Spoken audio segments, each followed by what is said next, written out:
Good morning, everyone, or afternoon if it's where you are, and welcome to another installment of TED Excellence, the show in which, people with odd opinions say odd things, oftentimes on stages that involve red circle carpets. Sure.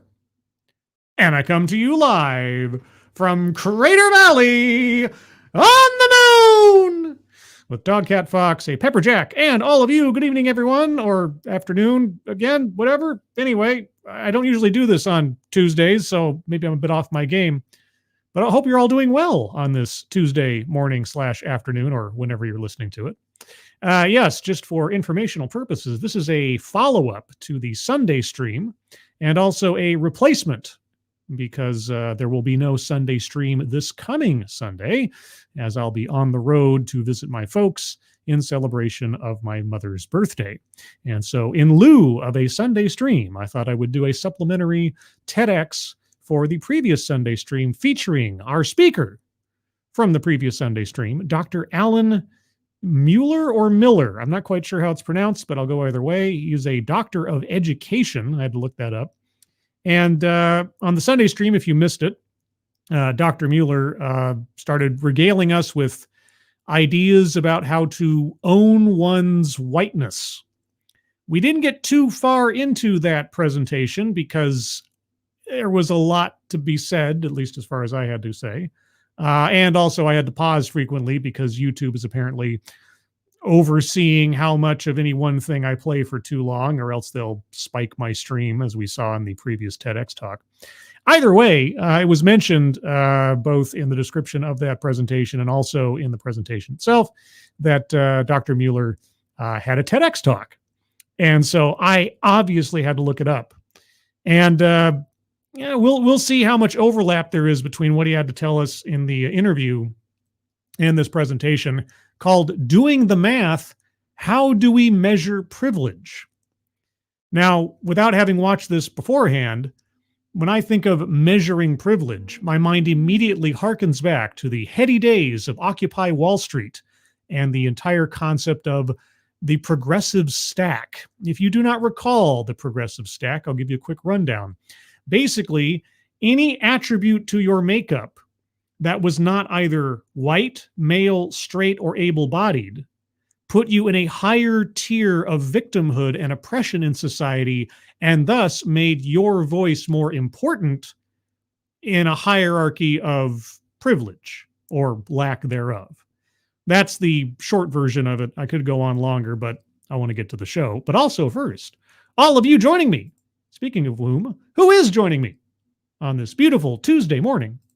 Brittany Holland, good morning. Deterra Jones, good morning. Mike Savage, Blarg. Shio Gorath, good morning. Miranda Stone, good morning. Tier Alexander, the Gentleman Lich, good morning. Who else is here? Chicago Mike, good morning. Robert Gruber, good morning. Hi, Scribe, more blah, blah from this awesome guy. At work, not sure how much I can chat, thanks. Are you talking about me, or are you talking about Grandpa Hat? I guess we'll find out. Kiro Soldier, good morning. Robert Pincus, good morning. Who else is here? Let's see. Brittany Holland again. The sequel, good morning. Tall Person, good morning. Mike R., good morning. Simon Willikins, happy birthday, Mama Scribe. Thank you, Simon. I will pass that on when I see her. Keldrig, good morning. And Ercole Di Stefano, good morning. All right, so with all that, I'm going to jump right into it. This one clocks in at just at 11 minutes, 30 seconds, so not a very long TEDx, kind of average-ish. And we're going to find out, doing the math, how do we measure privilege? Today's bingo card was an executive decision, as I didn't have time to put up a poll. The bingo card is B. B as in bisect. First word that came to mind. Links to the bingo cards are in the description below. Get your bingo cards ready. And before I forget, at the top of the chat box, all these little things I got to remember. At the top of the chat box, if you take a look at the GoFundMe's up there for our friends Moonshock, James Colley, Grisella, and Angry at Leonoisian. If you can donate to those, please do so. If you can't, that's fine. But please do share those out on social media. And I am playing a little bit of favorite here, as I sometimes do. If you would particularly take a look at the one from Moonshock. This is a guy who has twice survived cancer It has returned for a third time. He needs some help in covering some medical costs. So if you please take a look at that one in particular and share that one out, it would be appreciated. All right. With that being said, let's start off with a few seconds for a sound test. I have boosted the audio a little bit, maybe too much. I don't know. I now have a little widget that I can adjust the audio live, thankfully, so I can turn it down if needs be. So let's try this out. A few seconds, and you guys tell me if you can hear it, and then we will proceed. In my experience, sometimes time moves really slowly. And time moves so slowly. Something, something. Anyway, you guys hear that okay? That might be a little bit loud. I might turn that down just a smidge. Just a smidge. All right. Audio is good. So Zero the Hero 909, good morning to you. All right. Time moves slowly. So, for example, when I went to college, it took me 7 years to finish. My Hi-yo. GPA was 2.16. So a lot of my friends graduated magna cum laude and summa cum laude. I just graduated thank the laude. Hi-yo. Huh. So, I guess white privilege really wasn't doing you any favors then, huh? Can't believe he even made it, right? But those 7 years seemed like a long time. 7 years is a long time. It's not that it seemed a long time. It is a long time to go to. I mean, if you're pursuing your master's and everything, I suppose, yeah. Speaking of college, in 22 days, my oldest son is going to go off to college. Uh-huh. I'm a little worried that those 22 days are going to go very fast. Yeah. Yeah. Okay. So, well, see, childhood or family anecdote. Let's go to the bingo card real quick and get ourselves situated on there, as well as people start to come in otherwise. So yeah, over the bingo card, let's remind ourselves what we're listening for. Remember, this is bingo card B: marginalize, marginalization, self-vilification, or wretchedness. I'll be surprised if we don't get there quickly with the whole privilege idea. Contradicts own point or argument. He may have already done so with his GPA story. I guess we'll find out. Feminism, microaggressions, or unconscious bias. Privilege. He hasn't said the word yet. I know it's on the title card behind him, but we're going to wait for him to actually, voice the word. Benevolent condescension, probably. Weightless example, possibly. Plays victim, we'll see. Collectivizes own demographic. I think that might be unavoidable. Economic disparity. Argumentative non sequitur. Attempt to coin new buzzword or buzz phrase. A list. Remember, that has to be a formal list of some kind during the course of the presentation. Mind reading or assumes motives. Patriarchy. Anecdote that probably never happened. Diversity, equity, and or inclusion. White supremacy. I also think will be unavoidable given our speaker's pedigree. Childhood or family anecdote, circling that one on the board as he spoke about his son going to college.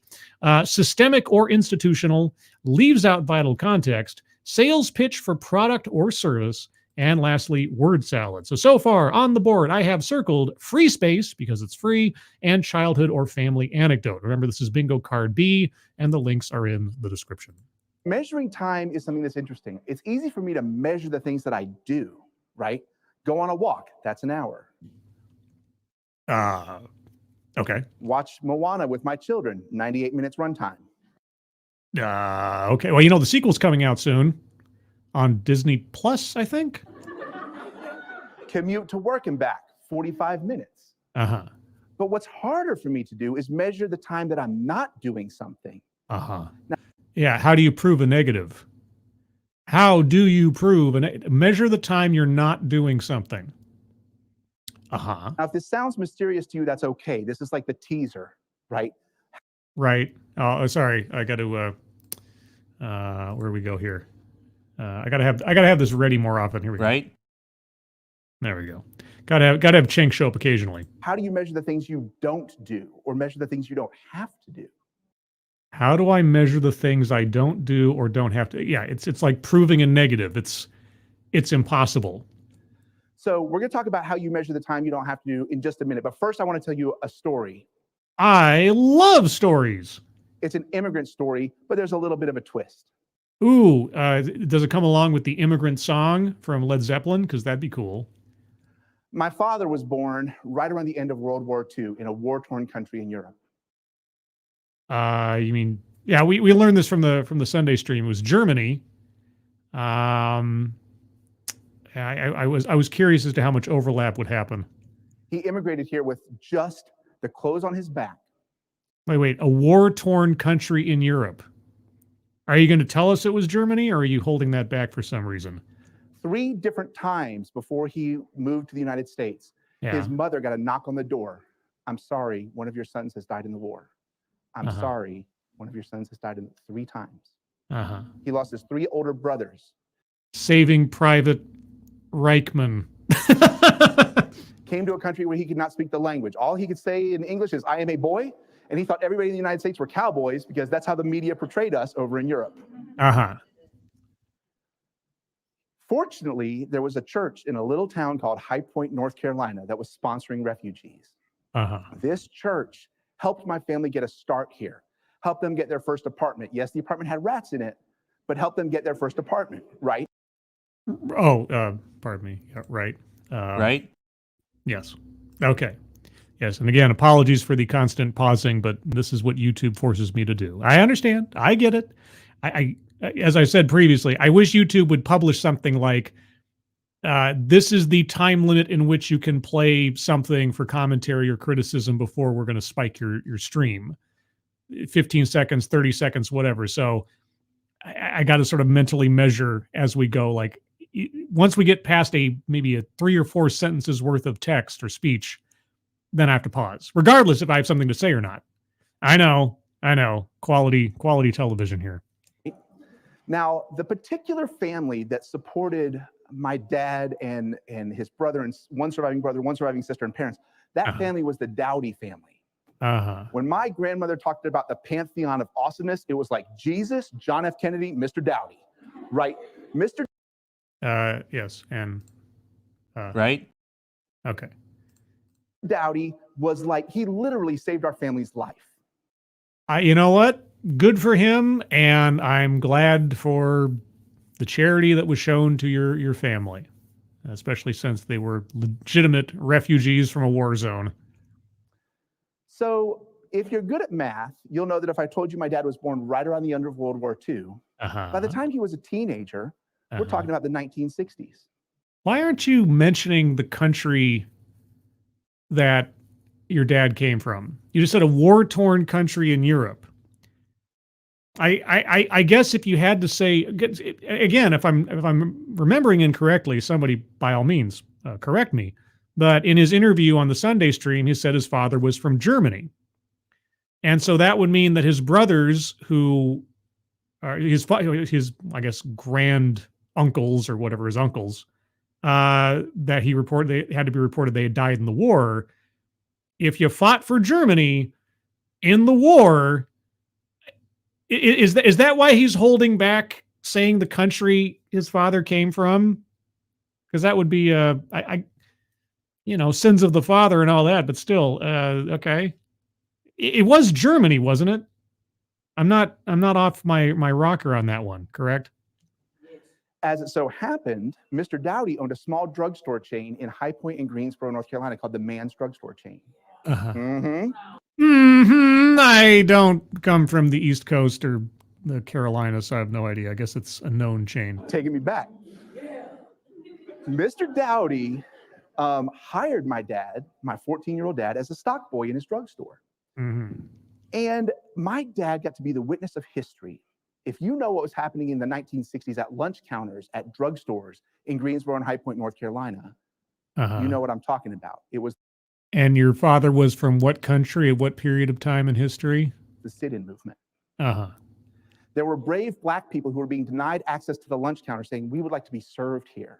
Yes. Not far from here is the International Civil Rights Museum, where that tells the story of the Greensboro Four, sometimes also known as the A&T Four, and how they bravely risked their lives to get service at a whites-only lunch counter.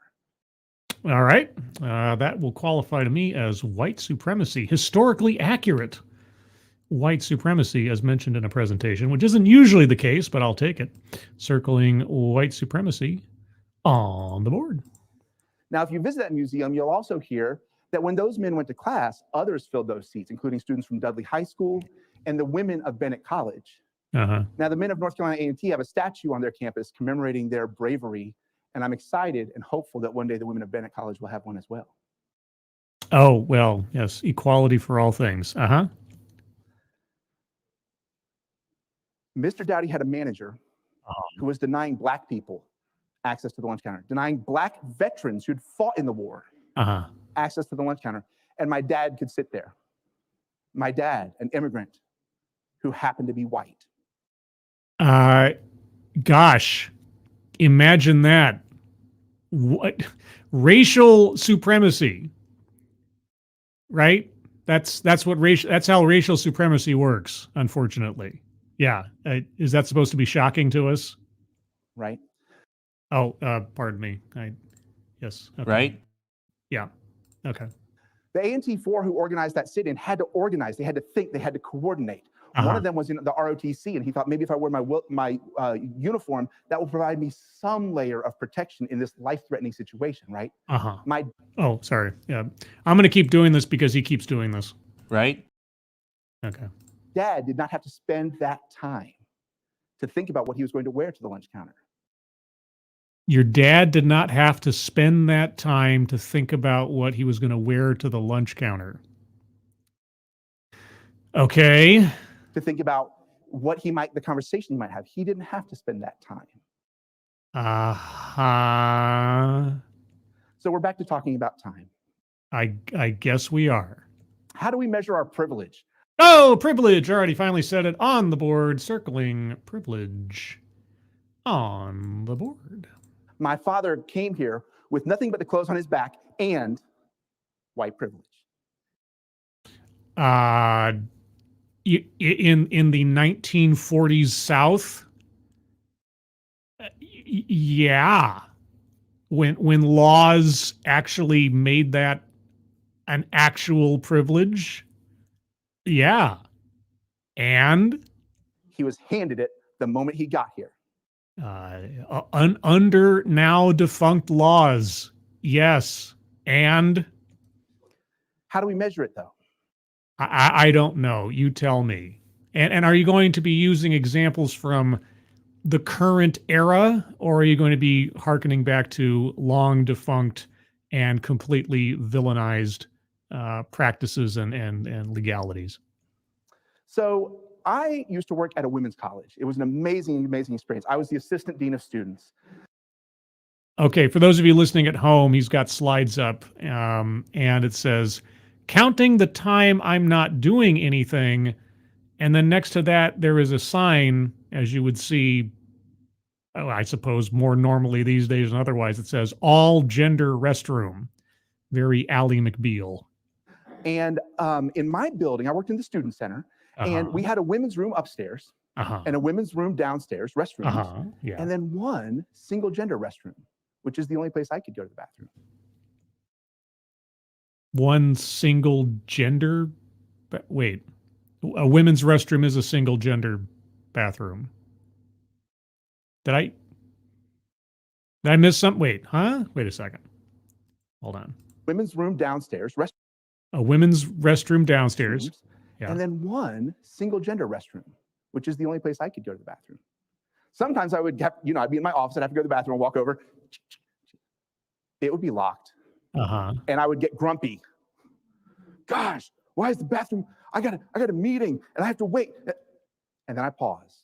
And then I realize, wait a second. Yeah. My wife has been waiting to go to the bathroom for 45 years.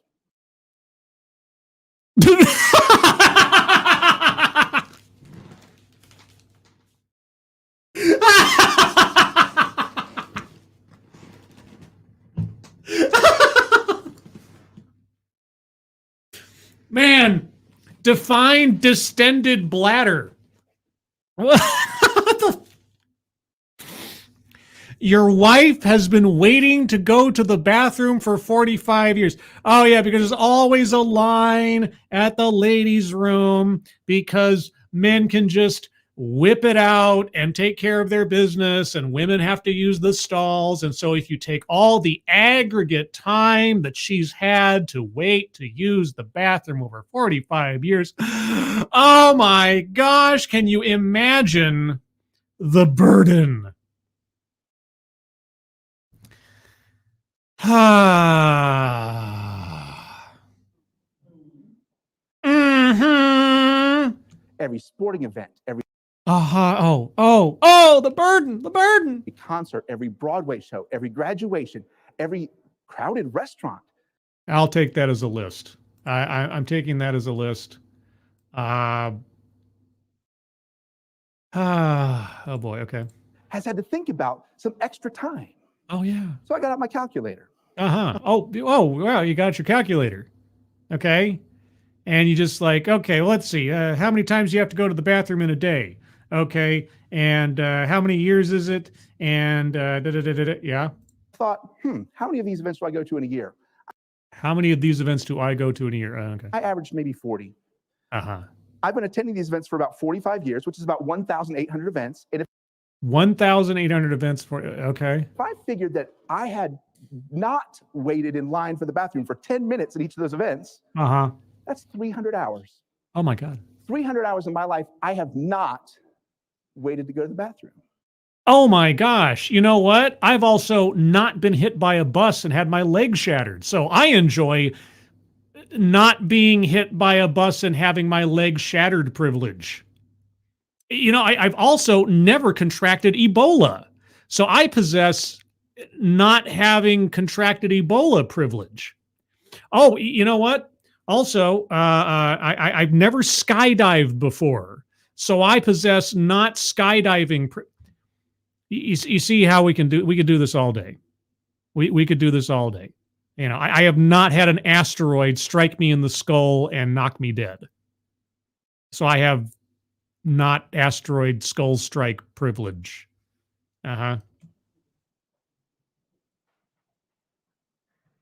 What can I do with those 300 hours today to uplift women? Oh, please.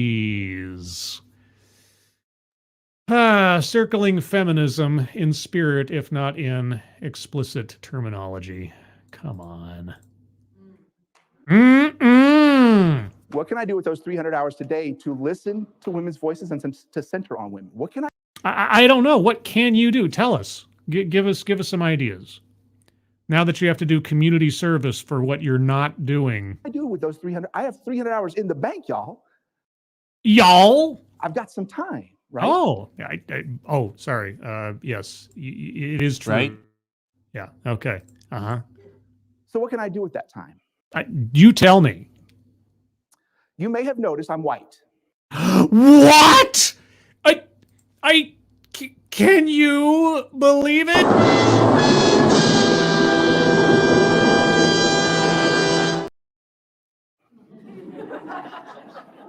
I don't know what the contrast on the video is going to look like, but yeah.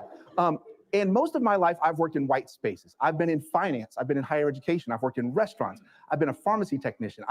Whoa.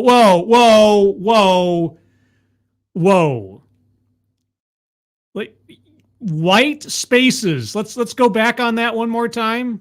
Say this again. I've been in finance. I've been in higher education. I've worked in restaurants. I've been a pharmacy technician. I've been, you would not believe my resume.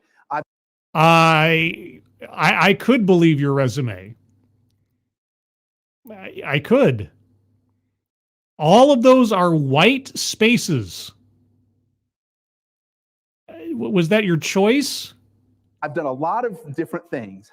But most places, it's a white-dominated space. Oh, okay. What is most? How do you qualify most? And is that a reflection of some kind of racial conspiracy theory? Or, and I know people have a big problem with this, is that simply an effect of population demographics? It's not some kind of moral decision, but just reality being reflected. I wonder which avenue our speaker would take. Often I walk into a room where it's a room with people in my department, meeting with another department, going to a professional conference, doing some professional development, walking into a session. Do you know what I never do? You assess people on the basis of their character and not their skin color? I never spend 10 to 15 seconds scanning the room to look for people who look like me. But you just told us that that's you just told us that that's how you assess the places and the professions that you've operated in. What? Okay. Contradicts own point or argument. Circling that one right there. I'm going to say that again. By all means, go ahead. Fill up time. I never take 10 to 15 seconds to scan the room looking for people who look like me. Well, then how do you know that the spaces you occupy are only white majority? If you've never walked into a room to assess the gradients around you, then how do you know? How can you say with any confidence that the spaces you occupy and the professions that you occupied are white majority? If you don't care about skin color, why are you bringing up skin color? I think that that's something that's unique to me as a white person. Oh, you think so, huh? You think so? You don't know so.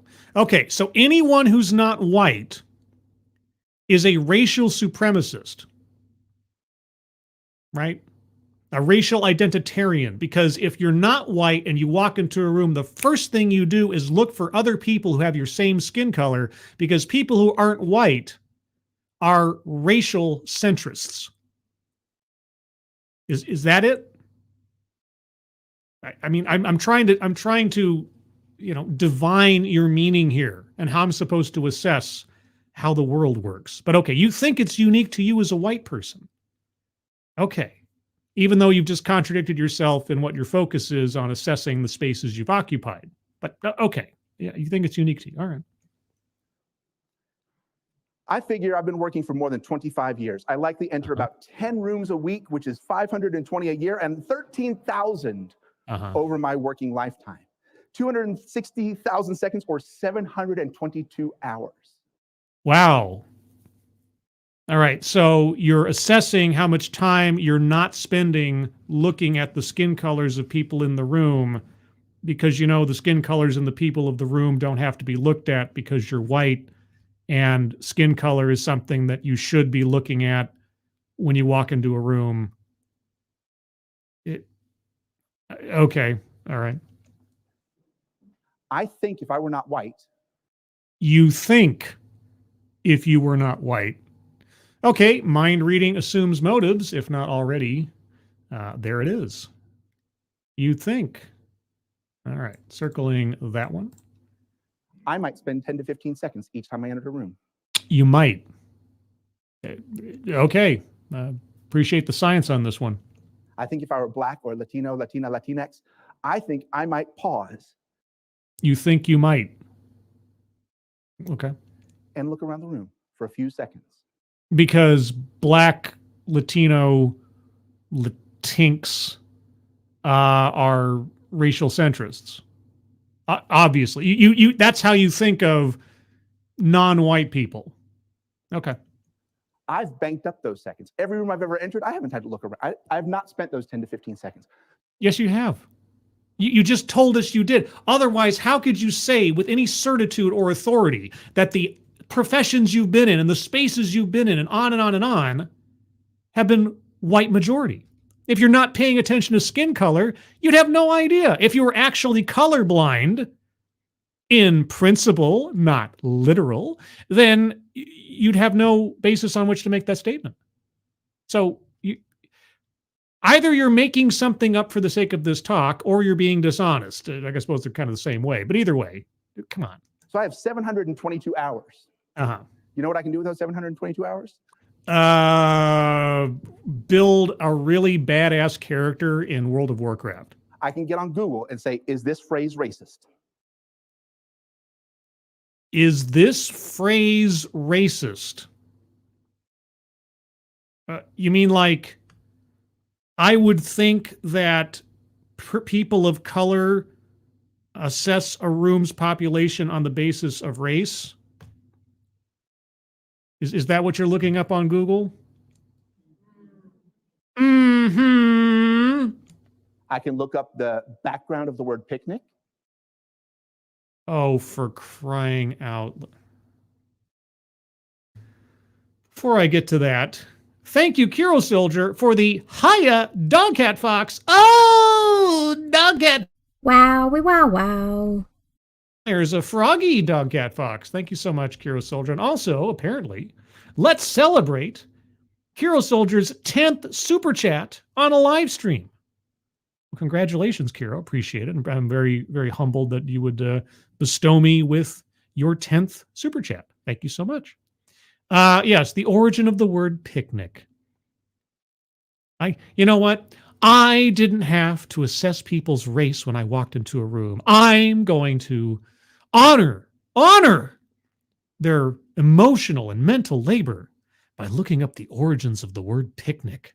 Because if you didn't know, the origins of the word picnic have some pretty dire racial connotations, which is obviously how people always use it today. So when I say I'm going to take a prepared lunch with my loved ones off to a park in order to enjoy nature and have some food, I'll have to call it something ridiculous as my printer decides to make noises off to the side for some reason. That scared me for a second. Printer, why are you doing that? Why do I expect a response? You know what? Okay, I don't know what you're doing. I'm unplugging you. I can do that. There's a ghost in the machine over there or something. Anyway, I thought something was... I heard this sudden mechanical noise right off the side of me. I think, oh, what's happening? Anyway, moon printers. What can you do? Anyway, what were you saying about picnics? I can look up the history of the cakewalk. Yeah. Do you feel better? Do you feel virtuous with your enlightenment about anachronistic, outdated, and obsolete connotations to certain words, terms, and events? Wow. I'm not going to do your homework for you. One of those has racist roots and one does not. Oh. And it might not be what you think. Oh. But you know what? You know how that took me 30 seconds. Uh-huh. So now I got 721 hours, 59 minutes, and 30 seconds left to educate yourself on perhaps interesting in a trivia game, but otherwise meaningless information. Okay. I mean, don't get me wrong. I've spent, I don't even know how many hours of my life memorizing ridiculous trivia about movies and books and TV shows and Vampire the Masquerade. Hooey. But, you know, to each their own, I suppose. to center on Black people, Black voices, Latino, Latina, Latinx folks. Latino, Latina, Latinx. Okay, where do Latinx fall into things? I mean, I know Latino, that's men, and Latina is women. Latinx is what? Do they hang out at Graymalkin Lane by any chance? And if you get that reference, you're a nerd. In our indigenous communities, right? Our indigenous, okay, boy, you're a hero, dude. Boy, spend that time making yourself aware. So the calculator is good for this. I don't know if y'all could catch this. I needed the calculator to do this work. I caught that. Yeah, math. Sometimes the calculator doesn't work, though. Sometimes I need to do more. Oh, do more than do a Google search and add up some numbers on a calculator? Oh, okay, like what? These remind me of time that I have because I don't have to wait in the bathroom, and I don't scan a room to look for people who look like me. I don't believe you in either one of those, but especially the second one, but okay. But also sometimes our time gets stolen from us. When I was in high school, I opened up a book and read about slavery, and I keep reading the word slaves. Where does the word slave come from? Well, I'm going to make an editorial note. Dear textbook from my high school, there's no such thing as slaves. There's no such thing as slaves. Okay, I'm going to back up slightly because I was cutting them off, but I can't wait to hear where this is going. My high school, there's no such thing as slaves. There's such thing as humans who were enslaved. What is the origin of the word slave? What is the origin of the word slave? You're big on origins and the history of words and terms and things. What's the origin of the word slave? What was it in reference to originally? I mean, you might find that interesting for some reason. I don't know. All right. All right. So we shouldn't use the words. What words should we use? There were mothers, fathers, sisters, brothers, siblings. Yeah. There were teachers, healers, kings, and queens. Who were then stolen and enslaved. Yes. And should I just refer to people who were enslaved as this mother without any context of their status or servitude? What are you suggesting otherwise? How shall I modify my language and my word choice to please your tender sensibilities? All right. All right. Editorial note to those textbooks. Oh, yeah. I'm sure the people in the textbooks didn't have any context or any idea that people who were slaves actually were people. I'm sure they're just dehumanizing them completely by calling them slaves in reference to historical fact. It's fine. Their labor was stolen. Yes, that's called being enslaved, but we're not supposed to be saying that anymore, right? Their labor was stolen. USA Today did a survey and asked about reparations. Oh boy, reparations, And there was a little bit of enthusiasm, maybe 20%, some sort of lukewarm sentiment, and then a lot of opposition. Opposition to the sentiment or opposition to the possible implementations of it, complications thereof, and onward. But when they asked the question, if one person had property and a second person stole it from them, and then that second person gave it to a third person, does the original person have the right to their property back? And overwhelmingly, the answer was yes. Yeah. Now, multiply that 6 degrees of separation by about 300-400 years. How would you calculate that? Do you have your calculator for how you'd like to make that work again? I mean, how shall you determine who deserves reparations in the modern day for crimes enacted up to hundreds of years ago? I don't know if you guys have seen, there's a series on PBS called Finding Your Roots. And man, there are some revelations in there. Some really interesting, but the most dramatic one being Angela Davis, let's just say academic activist, who is a very, very proud of her Black origins until she found out her real genetic family origins in that show.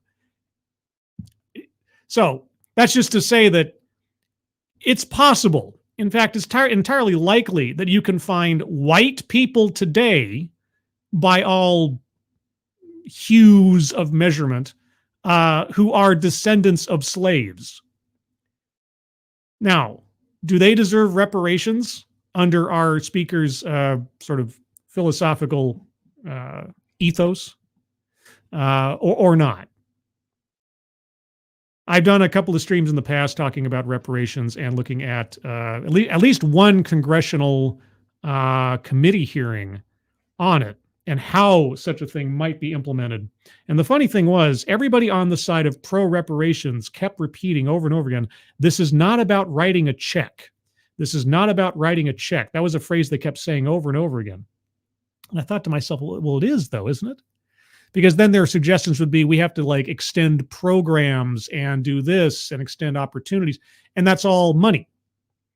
They try to make it more distributed or distributive, I suppose, than just, finding an individual and handing them a bunch of money. But anyway, that's a whole other subject for another day. I'd just be curious to know what our speaker would think if he learned that it's more likely than not that if he's going to do some kind of actual genetic determination of worthiness to reparations, that there's a whole lot of white people out there that might receive money on the basis of slaves. I wonder what he'd say to that. So for this next exercise, a calculator wasn't going to do it. Okay. I needed a spreadsheet because we're Oh, well, gosh, go for Excel, going to totes. do some big time math here. Mhm. I looked up what a non-enslaved day laborer would have earned in their lifetime in 1680. I got a question. If you added up all the time that you spent adding up time and not doing anything in the physical world to help anyone, but just make yourself, I guess, feel better about assessing a negative, how much time did you spend on this completely unproductive endeavor? Non-enslaved day laborer. Hmm. $1,500 roughly in those dollars. In today's dollars, $52,000. Adjusted for what today's dollars. That's still not much. That's a day laborer's lifetime earning, $52,000. Okay. And this means what? Now, if you're familiar with how endowments work at nonprofits, at colleges and universities and governments, that people count on about 5% return on investment. Okay. You know what I did? I put $52,000 in a spreadsheet, compounded it at 5% interest to the year 2022. And you came up with a big number. $982 billion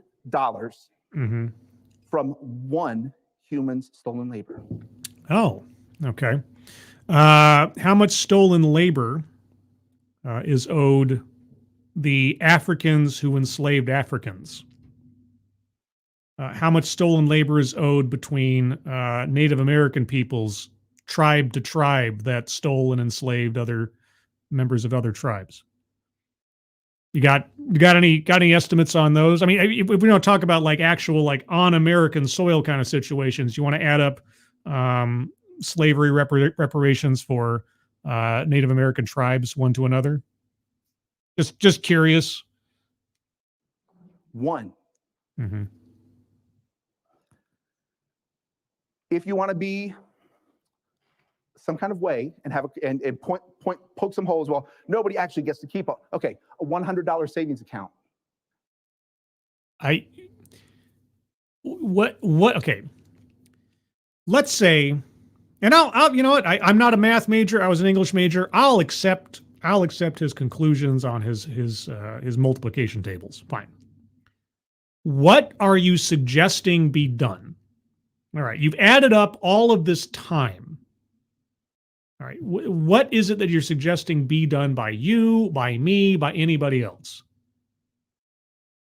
Right, this is a long list of complaints and virtuous conclusions in calculation.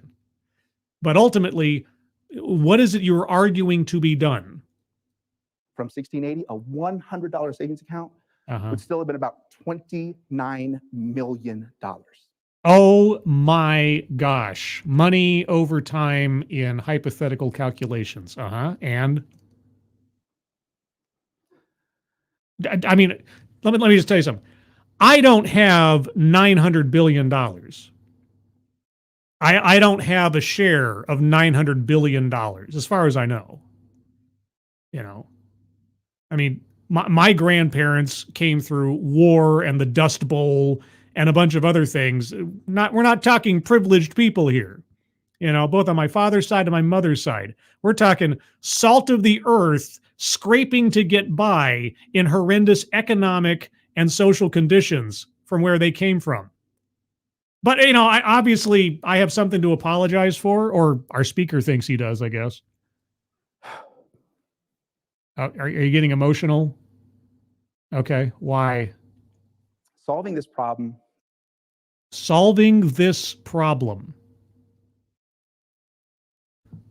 What problem? Reparations? Is that what we're leading to? I mean, you started out with bathroom time waiting, and now we're at and then we went to was the bathrooms first, or was the looking at skin colors in a room first? I forget now.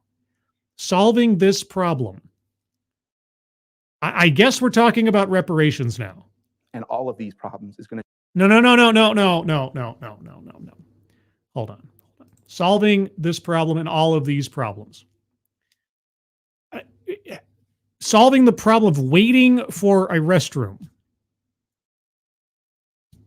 Solving the problem of assuming that people who aren't white are checking out the racial populations of places they walk into.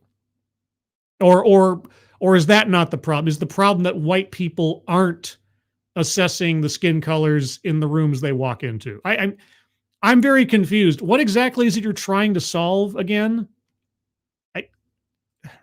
Solving this problem and all of these problems is going to take time, energy, and bright minds. And I guess we're not going to get any suggestions here. Here's the thing, though, about time. Mm-hmm. Apparently, I have a lot of it. Oh, God. Thank you. Really? Okay, that was... Okay, well, that was a thing that we watched. I thought there'd be something of more substance there. You know, something more, how should I say it, a substantive irate bear. But no, apparently not. That's just a long list of basically penance, wasn't it? I'm terrible because I have all of this privilege that I can assess as far as seconds and hours somehow by things I never have to do that I assume to know other people are doing.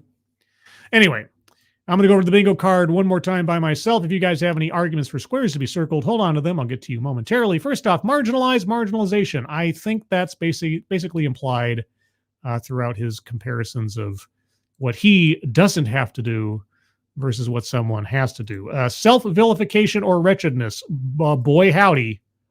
Boy, howdy. Yeah, bright minds will figure this out. He can't. White people are terrible. He's one of them. Microaggressions or unconscious bias.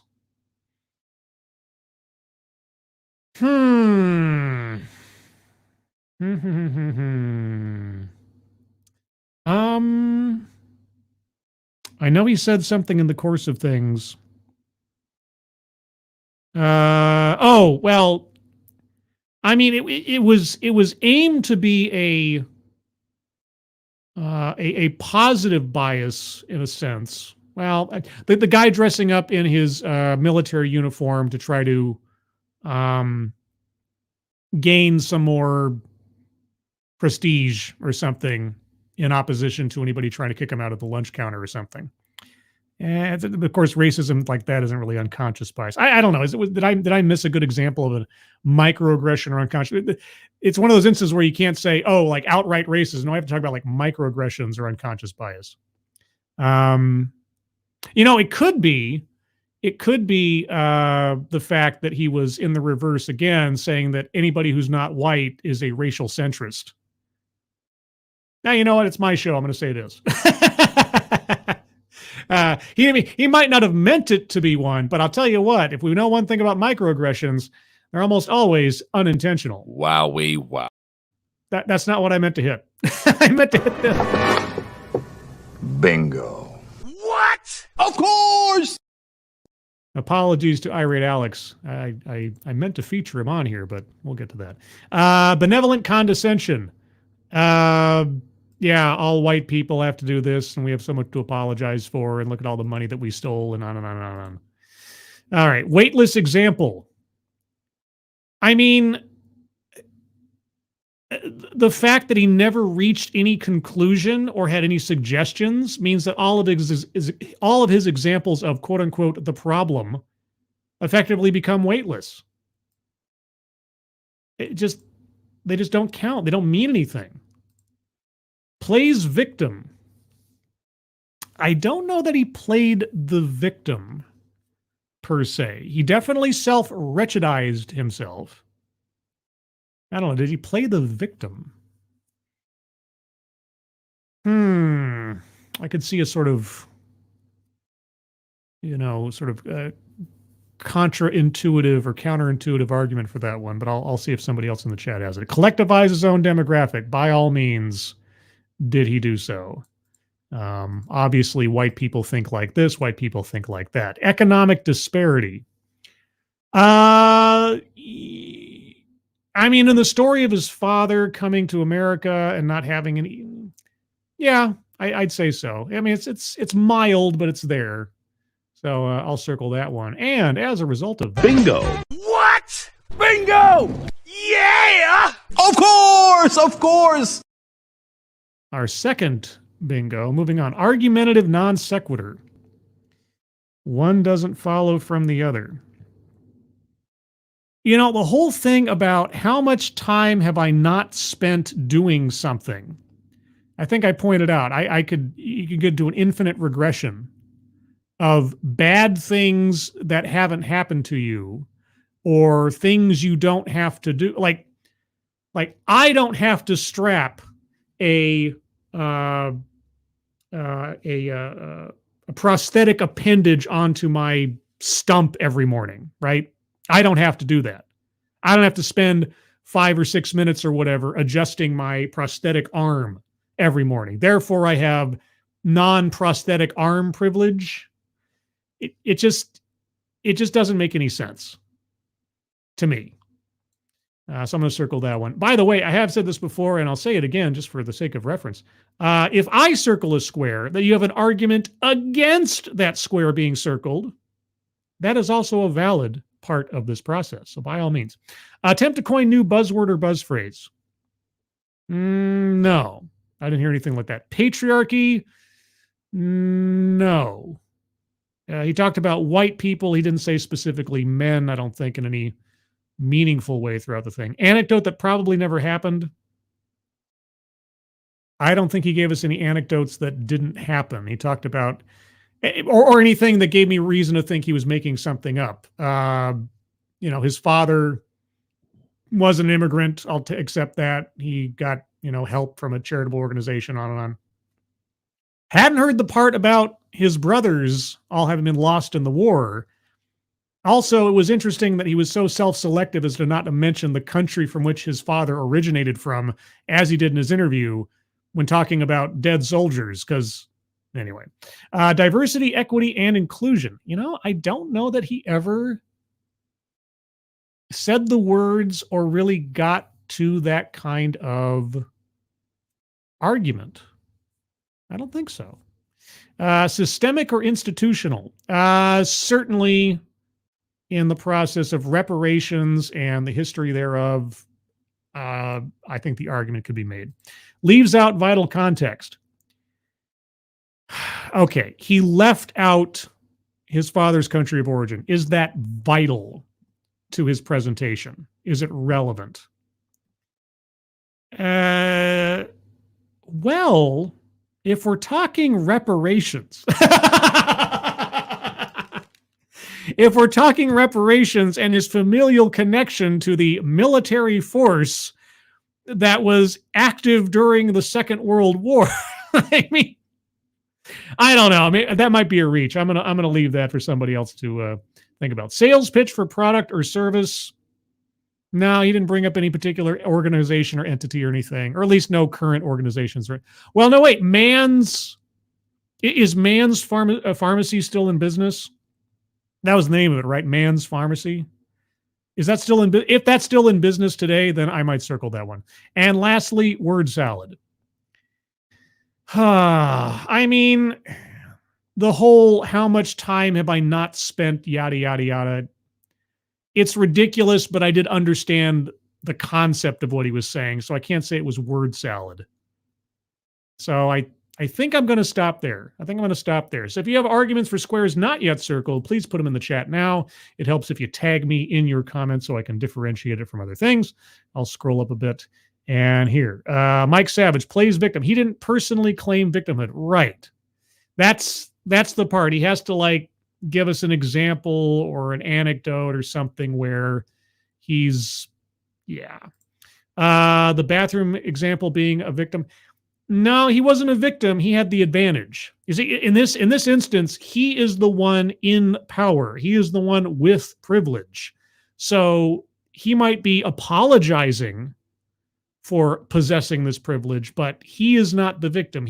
In fact, for him to categorize himself as a victim would be a decidedly contradicts own point or argument, since he's white, as that was the major element, and male. So these two things make him not a victim. He is passively a villain So, yeah.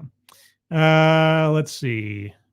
Attorney Eris. Glad I at least caught the tail end of this stream. Yes, I apologize, as I always do for my ambush streams. I try to give some notice, but in this instance, I didn't have much to give.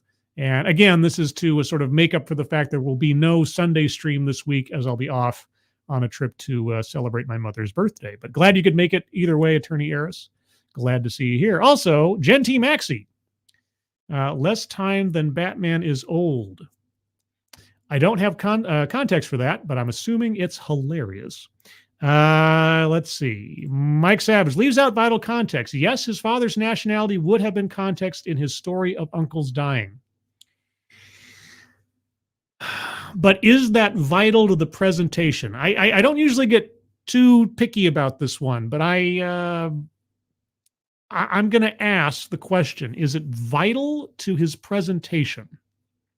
The national origin of his father in that anecdote. I could imagine an argument of yes, but just give me a little bit more. Give me a little bit more. Emperor W.R. Costin, greetings, wonderful, wonderful seeming and wonderful adjacent people. Well, compliments by association. Sure, we all keep good company here. Chicago Mike, anecdote that didn't happen. I don't believe the number of bathrooms available in the bathroom story or why they couldn't find one. Is that okay? Is that an anecdote? Or is that just his sort of hypothetical math problem? Hold on, let's see. Let me check the definition of anecdote just to make sure. A short, amusing, or interesting story about a real incident or person. He was making up a hypothetical for the sake of his argument. I don't know if that amounts to an anecdote.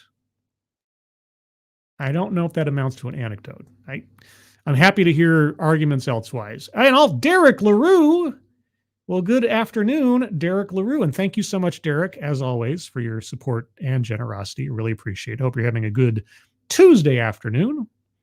Yeah, I appreciate it. And as always, sorry, I got distracted by something for a second there.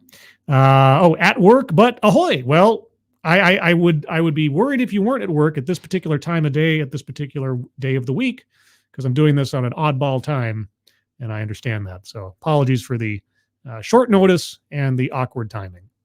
Let's see, Genti Maxi. If his name was Karen, he would be the white liberal woman Malcolm X warned you about. Let's see. Mike Savage. Context would connect to his father's migrant status. I mean, I'm trying to be generous here, right? Because in the one instance, in the interview he did on Sunday, or that we looked at on Sunday, he says what country his father originates from. In this instance, he particularly and most peculiarly, anyway, did not mention it. And I think it's because then he would have to then associate his family with the military organization that was active in Germany during the 1940s. Which might put kind of a damper on some of it. Actually, you know what? In that case, yes, that is vital context. Because again, I made a joke of it. As soon as he gets to reparations about past evil deeds, oh boy, yeah, okay. Circling leaves out vital context. Yes, that was. I convinced myself. It took me a minute, but I convinced myself. Emperor W.R. Custom. Will anyone be or hanging with a hot woman tomorrow? Well, every woman that attends my streams is already, at least intellectually, hot in my mind. As for hanging with, I will not be in the physical sense, unfortunately. It'd be nice, but not at this time. Let's see. Scanner Daffley, you mean the National Association of Zealous Idiots? Yes, I do. And I only withhold a more direct reference because I don't know what YouTube does anymore if you start talking about those things. So I'm just gonna wave off. I know, self-censoring for the sake of keeping my channel active and unblemished. Payar D. Bayar, the Black Scholar Advocates Guild presents the Black Scholars Scholarship Fund for Black scholars who advocate for Black scholars. Okay. Well, thanks for that, Payar D. Bayar. Let's see. Any other arguments for squares to be circled? 2 bingos is pretty good for a relatively mid-range length TEDx, and on ones that's so focused on abstracts. That was part of the problem with this. He was just completely lost in abstract notions with no real point at the end. So, But, yeah, I guess. All right. Well, I'll take a minute here to do some programming notes for reminders. And then if I don't see any other arguments, I guess we'll wrap things up. So, yes, as a reminder, there will not be a Sunday stream this. Pardon me 1 second while I mute.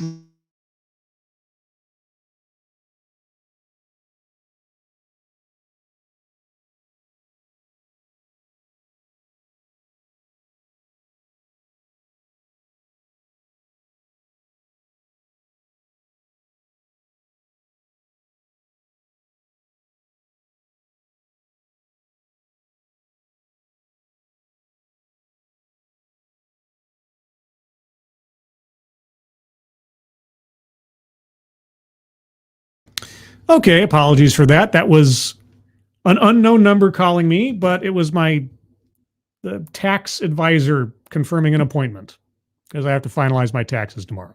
That's as exciting as it gets around here. I apologize for the interruption. I didn't recognize the number, but it was local and I don't get calls at this time of day. So I thought, is something wrong? And so I just had to take it without knowing what was going on. Anyway, what was I saying before? Yeah. So kind of not a work call per se, but taxes. Thank you, Chicago Mike. I gave my wife 2 dozen roses for tomorrow. Damn those thorns. You are a good husband, Chicago Mike. And congratulations on having a wife to give 2 dozen roses to. Unless there's some kind of reference there I'm not getting, like, every rose has its thorn. Thank you, Chicago Mike. Back to the programming notes. So yes, again, there will be no Sunday stream this week. I'll be off and running to celebrate my mother's birthday. There will be a TED Excellence on Thursday, however, at 6 p.m. Pacific, 9 p.m. Eastern. So just wait for that one. What else?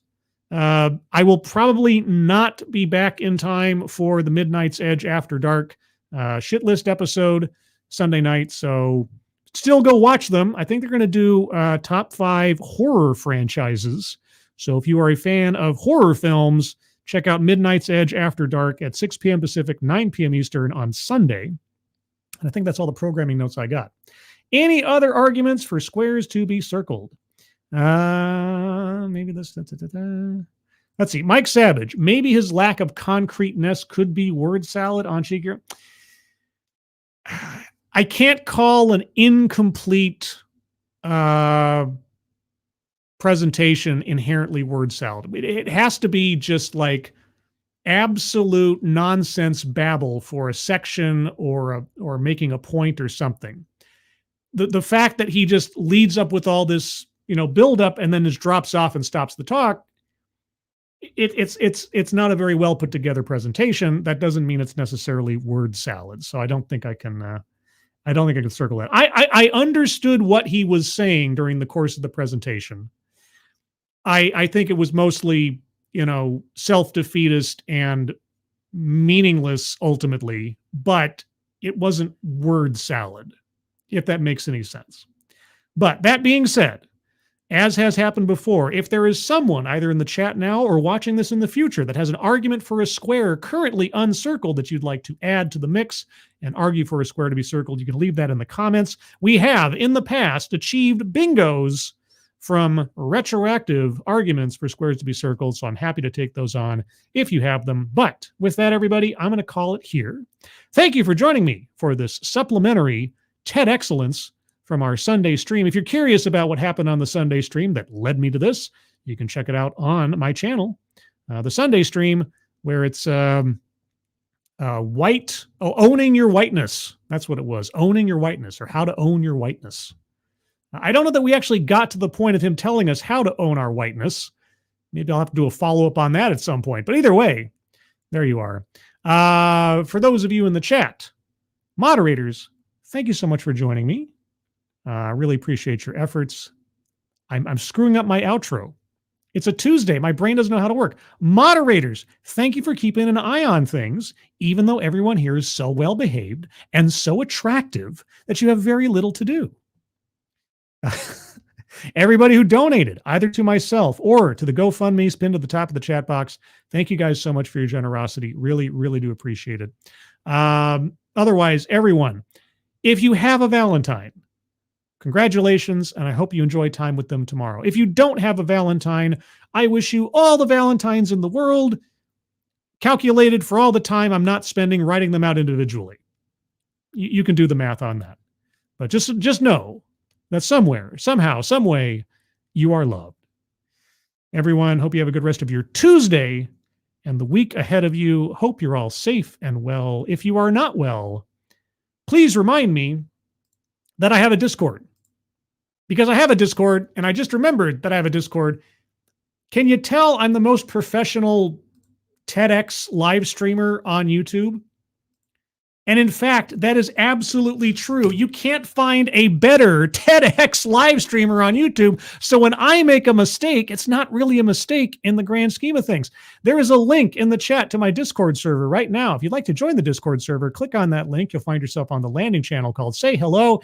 You just have to say hello and the secret word. The secret word will tell me that you actually watched the stream and have thus earned the right, the privilege to join the Discord server. And today's secret word is war-torn nation. Just say hello, war-torn nation, and we'll all know what show you were watching. Everyone, I hope you're all safe and well. If you're not well, please get well soon, and I will see you on the next one. Take care. Bye-bye.